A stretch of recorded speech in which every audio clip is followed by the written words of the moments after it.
جو ممبر کا خطیب بھی ہوتا ہے، مصلی کا امام ہوتا ہے، مدرسے کا مدرس بھی ہوتا ہے، آپ کا جنازہ پڑھانے والا بھی ہوتا ہے، آپ کا نکاح پڑھانے والا بھی ہوتا ہے، آپ کے بچوں کے لیے دعا کرنے والا بھی ہوتا ہے، آپ کے حالات کی سدھار کے لیے اللہ کی بارگاہ میں گر گرانے والا بھی ہوتا ہے۔ اور افسوس ہے لوگ ان کی حقیقت کو سمجھتے نہیں۔ بہرحال اہدنا الصراط المستقیم، اے اللہ صراط مستقیم پر چلا، استقامت والے راستے پر چلا۔ ہم اپنے بھائیوں سے گزارش کریں گے کسی غیر مسلم سے دوستی نہ رکھیے۔ اپنے بہن بیٹیوں سے گزارش کرتے ہیں، آپ کے لیے دوستی کرنا شادی سے پہلے کسی بھی صورت میں جائز نہیں، مسلمانوں سے جائز نہیں ہے، تو غیر مسلموں سے دوستی کرنا کیسے جائز ہوگا؟ جہاں ارتداد کا تذکرہ قرآن نے کیا ہے وہیں یہ کہا گیا یہود و نصارہ کو دوست نہ بناؤ، وہیں کہا گیا کفار مشرکین کو دوست نہ بناؤ، کہ ایسا نہ ہو کہ ان کی دوستی کے دامے پھرے میں پڑنے کے نتیجے میں دین ایمان کا سودا کرنا پڑ جائے۔ قربت ہوتی ہے، نزدیکی ہوتی ہے، کھانے پینے کا ساتھ ہوتا ہے، گھومنا پھرنا ہوتا ہے، پھر سارے معاملات ہو جاتے ہیں، دین و ایمان سے کا سودا کر لیتے ہیں، دین و ایمان سے پھر جاتے ہیں۔ کہا اسلام نے سد ذرائع کے طور پر کہا ایسے لوگوں سے دوستی کرنا آپ کے جائز نہیں ہے۔ جگری دوستی، ہم پیالہ ہمنا والا بننے بنانے کی اجازت اسلام نہیں دیتا ہے، اس سے دور رہنے کی کوشش کیجیے۔ کیسے دور رہیں گے؟ اب اسلام کو ایک ایسا دین سمجھیے جنہیں سرمایہ حیات تصور کے بلکہ یقین کیجیے۔ یہ پوری زندگی گزارنے کے لیے ہمارے لیے ایک دستور ہے، منشور ہے، طریقہ و قانون ہے۔ اگر اسے ہم مان لیتے ہیں تو یاد رکھیے کہ کامیابی ہمیں ملے گی، اور اگر اس کے برخلاف کرتے ہیں تو سمجھ لیجئے کہ آپ اپنا کام کر لیجئے گا، دنیا تھوڑی سی مل جائے گی، وزارت و کرسی آپ کو مل جائے گی، مقام منصب آپ کو مل جائے گا، عہدہ آپ کو مل جائے گا، پذیرائی آپ کی ہو جائے گی، لوگوں کے سامنے آپ کا نام لیا جائے گا، لیکن اللہ تبارک و تعالیٰ کے دھتکار پڑے گی، لعنت و ملامت کا بوچھار آپ پر ہوگی، نتیجے کے طور پر آپ کہیں کا نہیں رہیں گے۔ اس لیے اس چیز کو آپ یاد رکھیے کہ دین دین ہے۔ اس دین کو بچانے کے لیے صحابہ نے جو قربانیاں دی ہیں، آج صحابی کو گالی دینے والے لوگ بھی موجود ہیں، اور افسوس ہے جو صحابی کو گالی دیتے ہیں انسان اس کو اپنا پیشوا بنا کے رکھے ہوئے ہیں، اس کو لیڈر تصور کرتے۔ کیوں؟ وہ کتاب کا گلدستہ رکھتا ہے اور لوگوں کے سامنے کچھ باتیں بیان کرتا ہے، کتاب میں کچھ اور ہوتا ہے، بیان کچھ اور کرتا ہے۔ اب دھوس جاتے کہ ان کے پاس کتاب ہے اور وہ دلیل سے بات کرتا ہے، اس کی زبان میں طلاقت لسانی ہے، وہ بلکر انسان ہے، سلاست الروانی ہے، بولنے میں کسی اعتبار سے رکتا نہیں ہے، ضرور اس کی بات صحیح ہوگی۔ ارے کبھی کتاب پڑھ کے تو دیکھیے، دین آپ کے پاس یوں ہی نہیں آیا ہے۔ کیا فرمایا اللہ نے؟ آمنو کما آمن الناس، لوگو ایمان اسی طرح لاؤ جس طرح محمد الرسول اللہ کے ساتھیوں نے ایمان لایا ہے۔ فَإِنْ آمَنُوا بِمِثْلِ مَا آمَنْتُمْ بِهِ فَقَدْ اهْتَدَوْا، سنو اگر تم اسی طرح ایمان لاؤ گے جس طرح محمد الرسول اللہ کے ساتھیوں نے ایمان لایا تب ہدایت پاؤ گے۔ کیسا ایمان لایا تھا؟ نماز چھوڑ کے، دین چھوڑ کے، گھل مل کے؟ نہیں، جو حق تھا وہ حق ہے، جو باطل ہے وہ باطل ہے۔ حق و باطل کا امتزاج کبھی نہیں ہو سکتا، اس کی ملاوٹ کہیں نہیں ہو سکتی، اس کی آمیزش کبھی نہیں کی جا سکتی ہے۔ حق کا دائرہ الگ ہے، باطل کا دائرہ الگ ہے۔ ہم حق و باطل کی بنیاد پر آپ سے لڑ بھی سکتے ہیں، آپ سے مخالفت بھی کر سکتے ہیں، آپ سے دور بھی رہ سکتے ہیں۔ پڑھ لیجیے صحابہ کرام کی تاریخ، شروع دور میں جنہوں نے ایمان قبول کیا ہے، ابتدائی مرحلے میں اسلام قبول کرنے والے صحابہ کرام کی شان کو دیکھیے۔ صہیب رومی کی حالات کو پڑھیے، عمار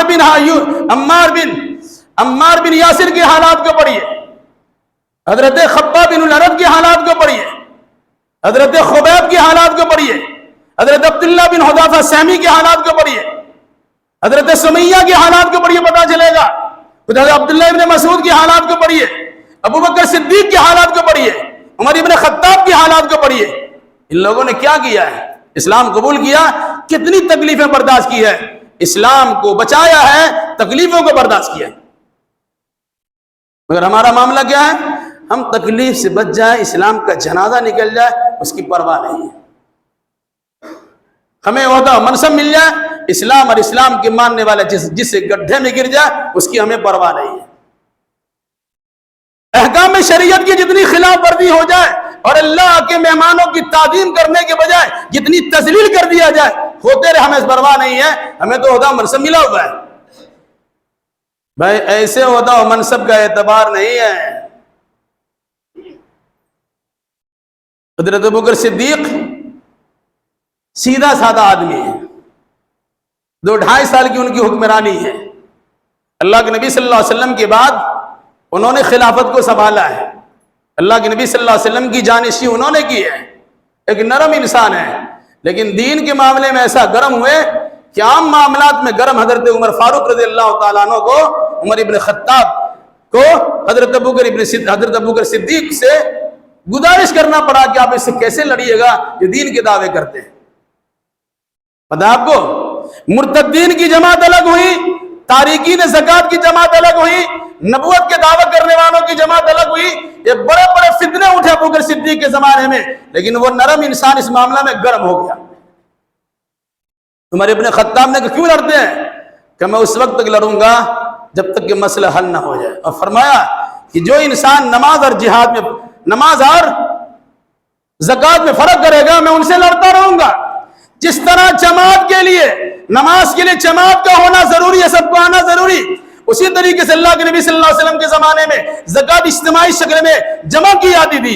اگر اونٹ کے گردن میں یا بکری کی گردن میں پڑی ہوئی رسی میں کوئی انسان روکے گا ہم اس سے بھی جہاد کریں گے۔ کون سا جہاد تھا بھائی؟ کیوں تھا؟ صرف اس لیے تھا کہ آدمی مرتد نہ بنے، بلکہ ابوبکر صدیق کی سختی کے نتیجے میں ان سے سختی کے ساتھ نمٹا جائے گا، وہ دین پر قائم رہے اور دین کے سودا کرنے سے پرہیز کر لے، بچ جائے۔ اگر وہ ملت اسلامیہ پر صدیق اکبر کا اتنا بڑا احسان ہے کہ کوئی انسان اس کا بدلہ نہیں دے سکتا ہے۔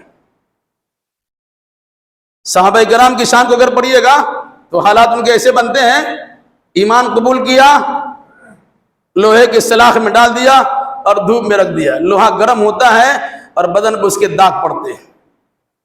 بعض صحابی کا معاملہ ایسا ہوا کہ کوئلہ جلایا گیا، کوئلہ روشن کیا، آگ تیار کیا گیا، ان پہ ان کو لٹا دیا گیا اور ان کے سینے پر پاؤں رکھا گیا، آگ بجھ جاتی تھی لیکن یہ ایمان کی چنگاری اس کی بجھتی رہی تھی۔ ایسا بھی کیا کہ چٹائی میں لپیٹ دیا گیا اور اس کے بعد دھکنی دی جا رہی، دھومے ڈالے جا رہے تاکہ اونا بونا کے مر جائے، لیکن ایمان کا سودا نہیں کیا، ساری چیزیں قربان کر لی۔ حضرت بلال حبشی کا نام لیتے ہیں، بلال رضی اللہ تعالیٰ عنہ غلام آزاد کیا گیا، ایمان قبول کیا، ایمان قبول کرنے کے نتیجے میں ان کے گردن میں کتے کی طرح، جانور کی طرح پٹا باندھا جاتا تھا اور گرم ریتیلی زمین پر انہیں کھسیٹا جاتا تھا کہ پھر جاؤ اسلام سے، لیکن ان کی زبان سے عہد کا کلمہ نکلتا تھا، اللہ ایک ہے، اللہ کے ساتھ ہم کسی کو شریک کرنے کے لیے تیار نہیں۔ سب کہانی سننے کے لیے صرف اسلام سن لیا جائے کہ ہمارے باپ دادا نے ایسا کیا، صحابہ نے ایسا کیا، یہ کہانیاں نہیں، واقعہ سچی حقیقت ہمارے سامنے اسی لیے رکھا گیا ہے کہ دین و ایمان کی بات اس طرح لوگوں نے کی ہے، جس ایمان کا ہم سودا کرتے ہیں اور آسانی سے بیچ دیتے ہیں، وہ دین و ایمان کو بچانے کے لیے صحابہ نے ایسے ایسے کارنامے انجام دیے۔ حضرت حذیفہ سہمی کا معاملہ کریے گا، انہیں سولی پہ لٹکایا گیا، بچ گئے، دین و ایمان کے لیے اللہ تبارک و تعالی نے بچا لیا۔ حضرت خبیب کا واقعہ قرآن بخاری شریف میں بیان کیا گیا، نتیجے کے طور پر انہیں سولی پہ لٹکایا گیا، مختلف قسم کی تکلیفیں دی گئی، لیکن ساری تکلیفوں کو برداشت کیا اور کہا ہم دین و ایمان کے لیے سولی کا پھندا پکڑ سکتے ہیں، اس کو چوم سکتے ہیں، اپنی جان کا نذرانہ پیش کر سکتے ہیں، لیکن اسلام کا سودا نہیں کر سکتے، اور اللہ کے نبی صلی اللہ علیہ وسلم کی شان میں کسی قسم کی گستاخی گوارا نہیں کر سکتے۔ یہ واقعہ صرف سنانے کے لیے سنیے، قرآن مقدس اور بات ختم ہوتی ہے۔ ام حسبتم ان تدخلوا الجنة ولما يأتكم مثل الذين خلوا من قبلكم مستهم البأساء والضراء وزلزلوا حتى يقول الرسول والذين آمنوا معه متى نصر الله ألا إن نصر الله قريب۔ کیا تم سمجھ بیٹھے ہو کہ تم جنت میں داخل کر دی جاؤ گے، حالانکہ بھی تمہارے سامنے تم سے پہلے جیسے لوگوں کے حالات پیش نہیں آئے ہیں، انہیں مصیبتوں میں مبتلا کیا گیا، انہیں جنگوں میں گھیرا گیا، انہیں سخت جھنجھوڑا گیا، یہاں تک کہ اس زمانے کے نبی اور اہل ایمان بول پڑے متى نصر اللہ، اللہ اب مدد کب آئے گی؟ تو اللہ نے کیا جواب دیا؟ الا ان نصر اللہ قریب، سنو بس اللہ کی مدد آنے ہی والی، کسی نبی کی زبان سے اس قسم کے جملے اس وقت نہیں نکلتے ہیں جب تک کہ برداشت سے باہر نہ ہو جائے، اور وہی برداشت سے باہر ہونے کا وقت ہوتا ہے کہ اللہ کی مدد چلی آتی ہے۔ نبی کی زبان سے جملے نکلے، اہل ایمان کی زبان سے جملے نکلے، اللہ نے جواب دیا الا ان نصر اللہ قریب، سنو اللہ کی مدد تو بالکل قریب ہے۔ کیا قرآن پڑھتے ہوئے سمجھ میں نہیں آتا؟ دین و ایمان پر قائم رہیے، دنیا کی کوئی طاقت آپ کا بال باقا نہیں کر سکتی ہے، بالکل نہیں کر سکتی۔ بڑا ہو کہ چھوٹا ہو، اپنے ہو کہ بیگانے ہو، عورتوں کی مرد ہو، مختلف قسم کے مسائل آپ کے لیے کھڑے کر سکتے ہیں، لیکن جس کو اللہ تبارک و تعالیٰ رکھے، جسے اللہ رکھے، اسے چکے کون؟ اس لیے یاد رکھیے گا، انبیاء کی تاریخ کو پڑھیے، قرآن آیت کو مد نظر رکھیے، اللہ کے نبی صلی اللہ علیہ وسلم کی فرمودات کو دیکھیے، اور دین و ایمان پر قائم رہیے۔ اگر قائم رہتے تو الحمدللہ، اور قائم نہیں رہتے تو آپ بھی چلے جائیے، اللہ دوسری قوم کو لے آئے گا۔ ان تتولوا یستبدل قوما غیرکم ثم لا یکونوا امثالکم، بدل جائیں گے تو بدل جائیے، اللہ آپ کی جگہ دوسری قوم کو لے آئے گا، پھر وہ قوم آپ جیسی حرکت نہیں کرے گی۔ اللہ ہمیں اور آپ پر جملہ مسلمانوں کو کتاب و سنت کی روشنی میں عقیدہ اعمال بجا لانے کی توفیق مرحمت فرما۔ الہی جو ہمیں بیمار انہیں شفاء کامل و عاجل عطا فرما دے، الہی جو مقروض اپنے قرض ادا کرنے کی سہولیات فراہم کر دے، الہی جو ماخوذ گرفتار ان کے لیے رہائی کے اسباب پیدا کر دے، الہی جو دینی دنیاوی اعتبار سے پریشان کی جملہ پریشانی کو دور فرما دے۔ اے اللہ پوری دنیا گرمی کی شدت سے پریشان ہے، تو اپنے فضل و کرم سے باران رحمت برسا کر اس گرمی کی شدت کو بھی دور فرما دے۔ اے اللہ جو ہم میں زندہ ہے انہیں صحیح سالم رکھ، اور جو دنیا سے جا چکے ان کی مغفرت فرما دے، ان کی حسنات کو قبول فرما لے، ان کی سیئات کو درگزر فرما دے۔ جب تک ہمیں زندہ رکھ، کتاب اللہ اور سنت رسول اللہ پر عمل کرتے ہوئے زندہ رکھ، اور جب ہمارا خاتمہ ہو انہی دونوں کی ترویج اشاعت کرتے ہمارا خاتمہ ہو۔ اقول قولی ھذا واستغفر اللہ لی ولکم ولسائر المسلمین، وآخر دعوانا الحمد للہ رب العالمین۔